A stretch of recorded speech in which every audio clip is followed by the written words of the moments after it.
Hello everyone, today we are going to start the next lesson of your book, lesson number 9। आज हम कौन सा lesson पढ़ेंगे बेटा? लेसन नंबर 9, जिसका नेम क्या है? बुक्स। जिसका नेम क्या है बेटा? बुक्स। तो ये पोएम किसके बारे में है? बुक्स, जो हम लोग की किताबें होती हैं उसके बारे में। तो स्टार्ट करते हैं। Books tell us about the outside world, describing it as it is right in front of our eyes।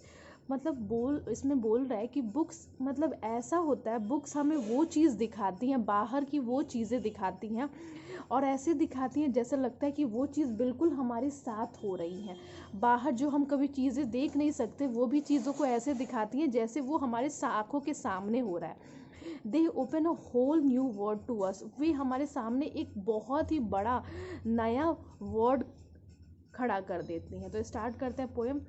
What world of wonders are our books. What world of wonders, wonder means होता है अनोखा, मतलब marvellous, ठीक है। Are our books मतलब कह रहा है कि जो हमारी बुक्स हैं वो कितना मतलब एक अनोखा विश्व हम लोग के सामने ओपन करके रख देती हैं। As one open them and looks, जैसे ही हम उसे खोलते हैं और देखते हैं, new ideas and people rise in our fancies and our eyes.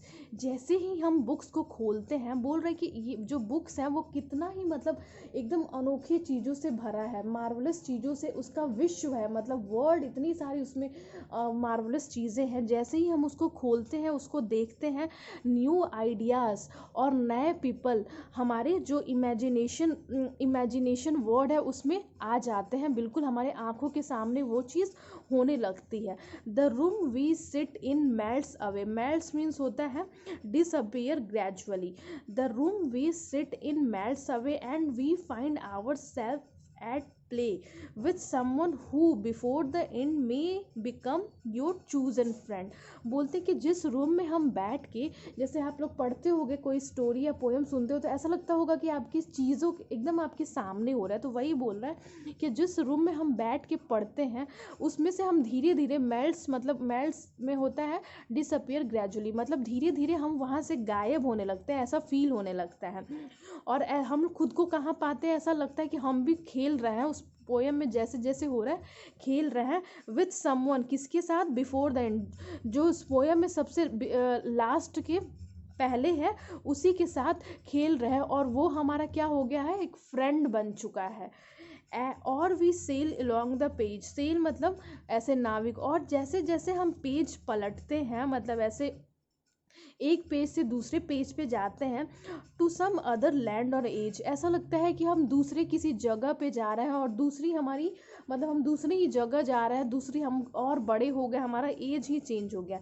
Here's our body in the chair but our mind is over there. यहाँ पे हमारी बॉडी तो है लेकिन हमारा दिमाग बिल्कुल जैसा जैसा पोएम में बताया जा रहा है वैसा वैसा घूम रहा है साथ साथ में। Each book is a magic book. Her book क्या होती है? एक मैजिक बॉक्स होती है। With a touch a child unlocks, जिसमें क्या होती हैं, जो हमारे बचपन की यादें होती हैं छोटी छोटी, वो सारे अनलॉक्स रहती हैं, मतलब ऐसे ओपन एकदम लॉक होती हैं। Open the lock of something, जैसे हम जैसे जैसे उसको पढ़ते हैं हमारे जो बचपन की चीज़ें होती हैं वो धीरे धीरे खुलने लगते हैं। जैसे हम लोग भी नहीं होता है कि टेडी बियर से खेलते हैं, तो जैसे जैसे हम लोग किताबें पढ़ते हैं उसमें छोटी छोटी ऐसी बातें रहती हैं जो हमारे बचपन की यादों को ताज़ा करने लगते हैं। In between their outside covers books hold all the things for their lover. जो आउटसाइड कवर होती हैं उसमें वो सारी चीज़ें होती हैं जो हमें पसंद होती हैं। जैसे हम लोग जब बुक कवर लगाते हैं तो नेम स्लिप अपने पसंद का लगाते हैं,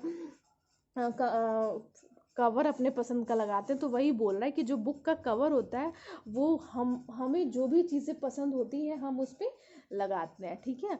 तो ये पोएम बहुत इजी है बेटा। इसमें बुक्स के बारे में बताया गया कि बुक्स कितनी इंपॉर्टेंट होती हैं, बुक्स कितना कुछ मतलब ऐसा लिखती हैं, ऐसा उसके बारे में बताया जाता है जैसे लगता है कि वो चीज़ें कहीं भी हो रही हो लेकिन ऐसा लगता है कि वो हमारे सामने ही हो रही हैं, ठीक है। तो इसका क्या है, बहुत छोटा सा एक तो मीनिंग है, देखो, फैंसीज, मेल्ट, अनलॉक, वंडर्स, इतने ही हैं। इसमें आप लोग को क्या करना है बेटा?